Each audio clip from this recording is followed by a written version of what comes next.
Hello everyone, I am Veena Puppala. I am fee registered mutual fund distributor, founder and CEO of Multiarts. So ఈ వీడియోలో అయితే మీరు మీ ఏజ్ని బట్టి మీ investment value ఎంత increase చేస్తే మీకు ఎంత కార్పస్ బిల్డ్ అవుతుంది మ్యూచువల్ ఫండ్స్ ద్వారా అనేది అయితే ఎక్స్ప్లెయిన్ చేస్తాను. సో బేసికల్గా ఒక 2.5 CR మనం వాల్యూ ఉన్న కార్పస్ని బిల్డ్ చేయాలంటే ఎంత ఇన్వెస్ట్మెంట్ చేయాలి అనేది కూడా ఎక్స్ప్లెయిన్ చేస్తాను. సో వీడియో అయితే లాస్ట్ దాకా చూడండి. అండ్ మీరు కనుక ఫస్ట్ టైం చూస్తున్నట్టయితే డెఫినెట్గా ఛానల్కి అయితే సబ్స్క్రైబ్ చేసి చేసే వర్క్ని అయితే ఎంకరేజ్ చేయండి. And mutual funds for beginners అని చెప్పి ఒక ప్లేలిస్ట్ అయితే చేశాను. 64 వీడియోస్ దాకా ఉన్నాయి అందులో. సో మీరు వాటిని గోత్రూ అయితే మీకు మ్యూచువల్ ఫండ్స్ మీద ప్రాపర్ నాలెడ్జ్ అయితే వస్తుంది. సో మ్యాక్సిమం డ్యూరేషన్ వచ్చేసి మనకి 10 to 15 minutes డ్యూరేషనే ఉన్నాయి ఒక్కొక్క వీడియో. సో అవన్నీ అయితే ఒకసారి గోత్రూ అవ్వండి. ఓకే, సో మీరు ఇన్వెస్ట్మెంట్స్ అనేది మ్యాండేటరీ థింగ్ అండి నన్ను అడిగితే. సో మీరు ఎలాగైతే groceries, current bill, house rent, regular థింగ్స్కి స్పెండింగ్ చేస్తూ ఉంటారు కదా, సిమిలర్ వేలో మనం ఇన్వెస్ట్మెంట్ కూడా చేయాలి అండ్ లాంగ్ రన్కి చేయాలి. This is a long term game. Okay, so over a period of time మీకు ఇది మంచి అసెట్ని అయితే బిల్డ్ చేసి ఇస్తుంది. ఓకే, సో ఇప్పుడు చూద్దాం. So let's say me age 23 అనుకోండి. ఓకే, సో మీ ఏజ్ 23 అయితే మీరు 5,000 రూపీస్ ఇన్వెస్ట్ చేస్తున్నారు. 5,000 రూపీస్ మీరు ఇన్వెస్ట్ చేస్తున్నారు. మీ ఏజ్ 23, మీరు 5,000 రూపీస్ మీరు అక్కడి నుంచి 60 years దాకా ఇన్వెస్ట్ చేస్తే మీరు 2.2 నుంచి 2.5 CR దాకా కార్పస్ని బిల్డ్ చేయొచ్చు. Okay, so let's say me age 23 ఉండి మీరు నెలకి 5,000 మాత్రమే ఇన్వెస్ట్ చేస్తే మీకు 60 years వచ్చేసరికి మీ దగ్గర 2 నుంచి 2.5 కోట్లు ఉంటుంది. ఓకే, సో సెకండ్ కేసులో మీ ఏజ్ 33 అనుకోండి. సో మీ ఏజ్ 33 ఉంటే మీరు నెల 10,000 ఇన్వెస్ట్ చేస్తే అంటే డబల్ 10 yearsకి మీరు డబల్ చేయాలి. ఇక్కడ 10,000 చేస్తే మీకు 60 years వచ్చేసరికి మీ దగ్గర 1.4 నుంచి 1.6 crores ఉంటాయి. ఓకే, సో అదే మీరు 43లో ఉండి మీకు అక్కడ నుంచి 17 yearsే ఉంది. సో మీరు నెలకి 30,000 ఇన్వెస్ట్ చేస్తే మీ ఓవరాల్ కార్పస్ వాల్యూ 1,00,00,000 నుంచి 1,20,00,000 దాకా ఉంటుంది. సో మీరు ఇక్కడ అర్థం చేసుకోవాల్సింది ఏంటంటే టైం అండి, ఇక్కడ మనీ కాదు మెయిన్. మ్యూచువల్ ఫండ్స్లో మీరు మనీ జనరేట్ చేయాలంటే టైం. ఈ టైం అందరి దగ్గర ఉండదు. సో మరి ఏంటి, అట్లీస్ట్ మీరు నేర్చుకున్నది లెట్సే మీరు ఒక 50sలోనో 60sలోనో ఉన్నారు. మీరు స్టార్ట్ చేస్తే ఒక 5-10 years మీరు ఇన్వెస్ట్మెంట్ చేస్తే మీ ఇన్వెస్ట్మెంట్స్ని చూసి మీ నెక్స్ట్ జనరేషన్ నేర్చుకునేకి స్కోప్ ఉంటుంది. వాళ్ళ నెక్స్ట్ జనరేషన్ మీ పిల్లలు కానీ వాళ్ళ పిల్లలు కానీ నేర్చుకునేదానికి స్కోప్ ఉంటుంది. సో ఇప్పుడు మీరు మీ 30sలో ఉండి మీ పిల్లలు చిన్న ఏజ్ గ్రూప్లో ఉంటే వాళ్ళు 15, 16, 18 years నుంచి వచ్చినప్పటి నుంచి ఇన్వెస్ట్మెంట్ స్టార్ట్ చేస్తే నెలకి 3,000, 5,000 చేసినా కూడా వాళ్ళు 60కి వచ్చేసరికి మంచి కార్పస్ని బిల్డ్ చేయొచ్చు. సో ఇప్పుడు ఎక్కువ చేసే ఆర్గ్యుమెంట్ ఏంటి దీని మీద అంటే ఇన్ఫ్లేషన్ వస్తుంది, ఏం చేస్తారు అప్పుడు అండ్ ఇప్పుడున్న వాల్యూ ఆఫ్ అమౌంట్ అప్పుడు ఉండదు, మీరు ఇంత పెట్టిన యూజ్ ఉండదు, ఇలాంటి డిఫరెంట్ ఒపీనియన్స్ ఇచ్చి ఫైనల్గా ఇన్వెస్ట్మెంట్స్ అనేవి కన్ఫ్యూజన్ చేస్తున్నారు చాలామంది. సో అది నిజం కాదండి. లెట్సే మీరు ఇన్వెస్ట్మెంట్స్ చేయలేదు అనుకుందాం. ఓకే, నెలకి 5,000, 10,000 ఎక్కడో దగ్గర ఖర్చు పెట్టేస్తారు మీరు తెలియకుండా. మీ దగ్గర ఆ కార్పస్ కూడా ఉండదు కదండి. ద పాయింట్ ఈజ్ మీరు ఈ ఇన్వెస్ట్మెంట్స్ చేయకపోతే మీ దగ్గర 1,00,00,000 రూపాయలు ఏదైతే వస్తుందో అది కూడా ఉండదు కదా. డబ్బులు ఉంటే తప్పేముందండి, దాని వాల్యూ అప్పుడు ఎక్కువ ఉంటుందా తక్కువ ఉంటుందా అనేది అనవసరం. మనం ఎంత ఇన్వెస్ట్ చేస్తున్నామో మనకు ఎంత రిటర్న్ వస్తుంది అనేది ఇంపార్టెంట్. లెట్సే మీరు ఇన్వెస్ట్మెంట్స్ చేయలేదు, మీరు సేవింగ్ అకౌంట్లో పెట్టుకున్నారు, 5,000 సేవింగ్ అకౌంట్లో పెట్టుకున్నారు, లేకపోతే 5,000 ఎఫ్డీనో ఆర్డీనో చేశారు, దానికన్నా ఇది బెటర్ ఇస్తుంది. సో మీరు హార్డ్లీ చూసుకుంటే ఎన్ని ఉన్నాయి ఇన్వెస్ట్మెంట్స్ మెథడ్స్ మనకి. ఏదో మీరు ఇనిషియల్గా చూసుకుంటే మీరు ఎఫ్డీ, ఆర్డీ చేసుకోవాలి, fixed deposit, recurring deposit. Okay, so తర్వాత మనకున్నది ఏంటి, రియల్ ఎస్టేట్ అండి. రియల్ ఎస్టేట్ మీద బయింగ్, సెల్లింగ్ చేయడం 5-10,000 అయితే ఏం చేయలేరు. సో థర్డ్ కేటగిరీ మనకు ఉండేది వచ్చి గోల్డ్, సిల్వర్ ఇలా బై చేయడం, లేదంటే చిట్టీలు వేసుకోవడం, వడ్డీలకి ఇవ్వడం. ఈ 5 మెథడ్స్ ఉన్నాయి, స్టాండర్డ్ మెథడ్స్ మనం ఫాలో అయ్యేటివి. ఇది కాకుండా స్టాక్స్, మ్యూచువల్ ఫండ్స్ కూడా మనం ఒక ఇన్వెస్ట్మెంట్ కేటగిరీలా కన్సిడర్ చేస్తే తక్కువ డబ్బులతోనే మనం చేసుకోవచ్చండి. మనకున్న 5,000 10,000తో మనం గోల్డ్ కొనలేము. అఫ్కోర్స్ గోల్డ్ స్కీమ్స్ ఉంటాయి, నెల నెల కట్టించుకొని మీకు 15 మంత్స్ 2 ఇయర్స్ తర్వాత ఆ అమౌంట్కి ఏదైతే మీరు పర్చేస్ చేసిన అమౌంట్ డేట్ అప్పుడు ఎంత అయితే వాల్యూ ఉంటుందో ఆ వాల్యూ ఆఫ్ గోల్డ్ మీకు అప్పుడు ఇస్తారు. ఇది ఒక గోల్డ్ స్కీమ్స్ ఉన్నాయి. సో ఇవన్నీ చేసుకోండి, నేను అది చేయకండి ఇదే చేయండి అని చెప్పడం లేదు, దీన్ని కూడా చేయండి అని చెప్తున్నా. ఓకే, సో మీరు ఎఫ్డి ఆర్డీ చేసేదానికన్నా మంచి ప్రాపర్ మ్యూచువల్ ఫండ్లో ఫర్ లాంగ్ టర్మ్ ఒక 5 years 10 yearsకి పెట్టుకుంటే చాలా బెటర్ అండి. అది మీకు చాలా వెల్త్ క్రియేట్ చేస్తుంది మెయిన్. సో నా ఇంటెన్షన్ ఏంటంటే ఇది ఊరికే గుడ్డిగా చేసేదంటే కాదండి. ఎందుకంటే రకరకాల మ్యూచువల్ ఫండ్స్ ఉన్నాయి, నియర్లీ ఒక 2000 యాక్టివ్ మ్యూచువల్ ఫండ్స్ ఉన్నాయి. షఫ్లింగ్, చేంజింగ్, యాడింగ్, డిలీటింగ్ ఇవన్నీ చేసినా తక్కువ అన్నా కూడా 2000 నుంచి 2500 మ్యూచువల్ ఫండ్స్ ఉన్నాయి. దాంట్లో మనకెన్ని కావాలి?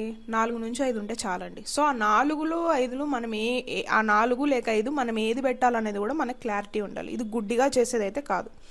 సో అందుకనే ఈ వీడియోస్ కూడా అన్ని ఎడ్యుకేషనల్ పర్పస్ వీడియోస్ అండి. అట్లీస్ట్ మీకు ఇది ఒకటి ఉంది ఇన్వెస్ట్మెంట్స్ చేయడానికి అని తెలియడానికి నేను కంటిన్యూస్గా వీడియోలు చేస్తున్నాను. ఎందుకంటే ఇప్పుడు మీరు ఈ వీడియో చూస్తున్నారు, మీరు నా పాత వీడియోలు చూసుండకపోవచ్చు. ఓకే, ఒకసారి మనకి యూట్యూబ్ కూడా ఏంటంటే కొంతమందికి రీచ్ అయ్యేలా చేస్తుంది. కొన్ని వీడియోస్ నేను మంచిగా చేసినా కూడా అవి రీచ్ అవ్వవు. చాలా వీడియోస్ ఉన్నాయి అలాగా మీరు చూసినట్టయితే. సో నేను రికార్డ్ చేస్తున్నప్పుడు అనుకుంటే ఈ వీడియో మంచిగా ఉంది, ఇన్ఫర్మేషన్ బాగా వెళ్తుంది అనుకున్నది ఒక్కోసారి వెళ్ళదు. 20 మంది 30 మంది చూస్తారు. సో నేను ఇప్పుడు ఎంతమందికి కుదిరితే అంతమందికి ఇది కూడా ఒకటి ఉంది, మీరు ఇది ఒక ఆప్షన్ ఉంది, మీరు కొంచెం నేర్చుకుంటే దీన్ని చేయొచ్చు. లేదు మీకు నేర్చుకునే పేషెన్స్ లేకపోతే ఒక అడ్వైజర్ ఉంటారు దీనికి. ఓకే, సో అడ్వైజర్ని అప్రోచ్ అయితే వాళ్ళు మీకు గైడ్ చేస్తారు అనేదైనా మీరు తెలుసుకుంటారన్న ఇంటెన్షన్తో ఇది చేస్తున్నాం. సో నా మెయిన్ గోల్ కూడా ఏంటంటే ఫైనాన్షియల్ ఫ్రీడమ్ అనేది ఉండాలండి. డబ్బులు ఉండాలండి అందరి దగ్గర, ఖర్చులకి డబ్బు లేని జోన్లో ఎక్కువ ఉండకూడదు మనం. సో ఉండాలంటే మనీ మీద డిసిప్లైన్ ఉండాలి. డిసిప్లైన్ ఎలా వస్తుంది? సో ఇలాంటి రకరకాల ఇన్వెస్ట్మెంట్స్ కానీ ఇన్సూరెన్సెస్ కానీ రకరకాల చోట్ల ఇన్వెస్ట్మెంట్స్ చేస్తే కొన్ని సంవత్సరాల తర్వాత మనకు ఆ డబ్బుల నుంచి రిటర్న్స్ అనేవి వస్తాయి. ఫస్ట్ ఇక్కడ ఏంటంటే లేట్ చేస్తారు. ఫస్ట్ మీకు తెలుసు మ్యూచువల్ ఫండ్స్లో ఇన్వెస్ట్మెంట్స్ చేయాలనుకుంటున్నారని తెలుసు, ఈ వీడియోలు వినుంటారు, అక్కడ ఇక్కడ చేద్దాం అనుకుంటారు కానీ చెయ్యరు. ఇది పెద్ద మిస్టేక్ అండి ఇది. ఎందుకంటే ఇది టైం మ్యాటర్స్ ఇక్కడ, మనీ డబ్బులు కాదు. నేను మీకు చెప్పా కదా 20 yearsలో స్టార్ట్ చేస్తే 5,000తోనే 2 కోట్లు చేయొచ్చు మీ 60s దాకా, అంటే 40 years ఇన్వెస్ట్మెంట్ టైం. సో ఏముందండి, ఇప్పుడు మీరు ఎవ్రీ మంత్ రెంట్ కడతారు, ఎవ్రీ మంత్ కరెంట్ బిల్ కడతారు. ఓకే, నేను 60 years దాకా కరెంట్ బిల్ కట్టాలా, 60 years దాకా రెంట్ కట్టాలా, 60 years దాకా గ్రాసరీస్ కొనాలా అని అనుకోరు కదా. సిమిలర్గా 60 years దాకా మీరు ఇన్వెస్ట్మెంట్స్ కూడా చేయండి. 5,000 10,000 2,000 1000తో అయినా స్టార్ట్ చేయండి, కానీ చెయ్యండి, లేట్ చేయకండి. అంటే ఈ మంత్ చేద్దాం, నెక్స్ట్ మంత్ చేద్దాం, డబ్బులు వచ్చాక చేద్దాం, లోన్స్ ఉన్నాయి కదా అవి క్లియర్ అయిపోని. అఫ్కోర్స్ లోన్స్ క్లియర్ అవ్వని అండి, తప్పేం లేదు దాంట్లో. కానీ మీరు నెలవారీ పెట్టే ఖర్చులో ఒక 1000 2,000 కట్ డౌన్ చేసి ఇక్కడ ఇన్వెస్ట్మెంట్ స్టార్ట్ చేస్తే మీకు ఇది ఒక ఎసెట్ బిల్డ్ అవుతుంది కదా. సో ఈ వేలో మీరు ఆలోచన చేసుకోవాలండి. ఏజ్ పెరిగే కొద్దీ ఎస్ఐపి వాల్యూ పెంచుకోవాల్సి వస్తుంది. ఓకే, నేను ఆల్రెడీ లాస్ట్ వీడియోలో మీకు 10 కోట్లు ఎట్లా సంపాదించాలి అనే వీడియో మీరు చూస్తే మీకు ప్రాపర్గా అర్థమైపోతుంది ఇది ఎట్లా వర్క్ అవుతుందని. ఇది time matters, mind set matters. Mind set అంటే డిసిప్లిన్ ఉండాలి దీనికి. సో ఒక 4 నెలలు చేసి ఆపేసి మళ్ళీ మధ్యలో దాన్ని రిడీమ్ చేసేసి తీసేసి బయటికి ఇలా చేస్తే మళ్ళీ 0 నుంచి స్టార్ట్ చేయాలి. సో మ్యూచువల్ ఫండ్స్లో ఎవరు విన్ అవుతారు, ఎవరు ఎక్కువ మనకి డబ్బులు జనరేట్ చేసుకుంటారు అంటే the people who have patience. ఓపిక ఉన్న వాళ్ళకి, ఒక స్థితప్రజ్ఞత అని ఒక వర్డ్ ఉంటుంది కదండి మనకు భగవద్గీతలో, అంటే ఏదేమైనా సరే దీన్ని చేయాల్సిందే, దీని మీద కాంప్రమైజ్ అవ్వకూడదు, దీన్ని తీయకూడదు మధ్యలో. ఎందుకంటే మన మనీ జనరేట్ చేసే పనిలో ఉంది, ఫ్రీ ఖాళీగా లేదు. సో మీరు గ్రో అవ్వనివ్వాలండి, గ్రో అవ్వనిస్తేనే మనకు మనీ అనేది రిటర్న్స్ వస్తాయి. ఓకే, సో నేను నా ఎఫర్ట్స్ అయితే పెడుతున్నాను, ఎక్కువ మందికి దీని మీద ప్రాపర్ ఎడ్యుకేషన్ రావాలి, మ్యూచువల్ ఫండ్స్ మీద ఎక్కువ మంది దీన్ని కన్సిడర్ చేసి ఇన్వెస్ట్ చేయాలి.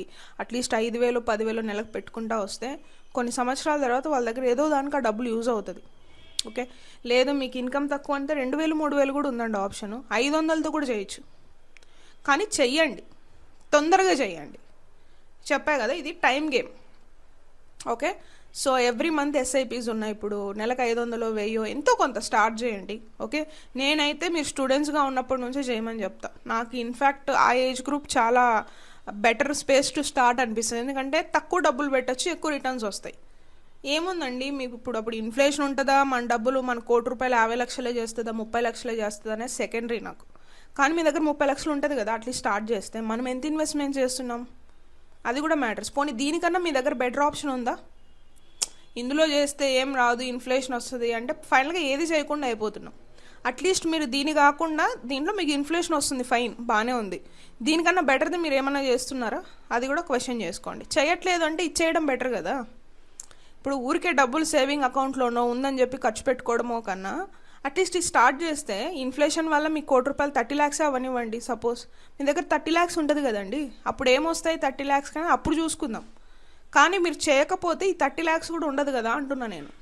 మెయిన్ నా ఇంటెన్షన్ అది. సో మీకు అర్థమవుతుందని అనుకుంటున్నాను నేను చెప్పే కాన్సెప్ట్స్. కానీ మైండ్ సెట్ మీద నేను ఎక్కువ మాట్లాడుతున్నాను. ఎందుకంటే 5,000 10,000 ఎవరైనా ఇన్వెస్ట్మెంట్స్ చేయగలుగుతారు. ముందు మైండ్ సెట్ ఉండాలి, ప్రాపర్ టైం ఉండాలి, డిలే చేయకుండా ఇన్వెస్ట్మెంట్స్ చేయాలి. ఓకే, సో ఇది మీకు లైఫ్ చేంజింగ్ వీడియో అవుతుందండి. మీరు దీన్ని ప్రాపర్గా అర్థం చేసుకొని మీ ఇన్వెస్ట్మెంట్ స్టార్ట్ చేయాలనుకుంటే ఈ స్క్రీన్ మీద కనిపించే నెంబర్కి అయితే మీరు కాల్ చేసి ఓకే ఇన్వెస్ట్మెంట్ కాల్ అయితే బుక్ చేసుకోండి. గోల్ బేస్డ్ ఇన్వెస్ట్మెంట్స్ నేను గైడెన్స్ ఇస్తాను. సిప్ ఎలా పెట్టుకోవాలి, ఎందులో పెట్టుకోవాలి అనేది నేను గైడెన్స్ అయితే ఇస్తాను. అండ్ ఈ వీడియో కింద ఉన్న డిస్క్రిప్షన్లో ఆల్రెడీ టు ఇన్వెస్ట్ అని చెప్పి ఒక లింక్ ప్రొవైడ్ చేస్తున్నా. మీరు ఇన్వెస్ట్మెంట్స్ చేయకపోయినా పర్లేదు, కానీ అకౌంట్ అనేది యాక్టివేషన్ చేసి చూసుకోండి, చూస్తూ ఉండండి. మీకు నచ్చినప్పుడు 100, 200, 500తోనో స్టార్ట్ చేయండి. కానీ ఓపిక డెడికేషన్ లేకపోతే రిజల్ట్స్ రావండి. ఎందుకు మెనీ పీపుల్ విల్ ఫెయిల్ అంటే ఓపిక ఉండదు. ఓకే, సో ఓపిక ఉండదు అండ్ ఫ్యామిలీ రెస్పాన్సిబిలిటీస్ వర్క్ దాంట్లో పడిపోయి దీనికి టైం కూడా పెట్టలేరు. సో కొంచెం టైం తీయండి. మీరు రీల్స్ ఏవోటి చూసే 10-15 minutes ఉంటుంది కదా. సో ఇన్వెస్ట్మెంట్ రెడీ పెట్టుకోండి. మీ పోర్ట్ఫోలియో Asset+ యాప్ని రిజిస్టర్ అవ్వండి, డౌన్లోడ్ చేసుకోండి, యాక్టివేషన్ కంప్లీట్ చేసుకోండి. తర్వాత అందులోనూ అట్లీస్ట్ ఇండెక్స్ ఫండ్స్లో అయినా మీరు కన్సిడర్ చేసి ఒక ₹500 స్టార్ట్ చేస్తే మీకు తర్వాత అర్థమవుతుంది పొటెన్షియల్ ఏంటి దీనికి అని.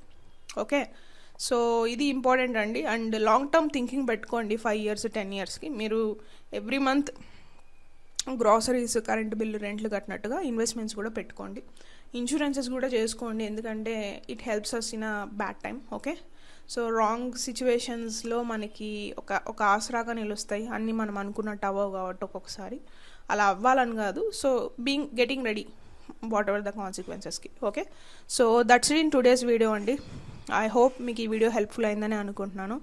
ఇప్పటిదాకా మీరు వాచ్ చేస్తుంటే డెఫినెట్గా సబ్స్క్రైబ్ చేయండి అండ్ మీకు తెలిసిన వాళ్ళకైతే షేర్ చేయండి and get good knowledge to make good wealth అండి. I wish everyone have good amount, financially strong. That's it in the see you in the next video. Mutual fund investments are subjected to market risk. Before investing, please read all scheme related documents carefully. This video is only for the educational purpose. If you want to invest, please do research and invest.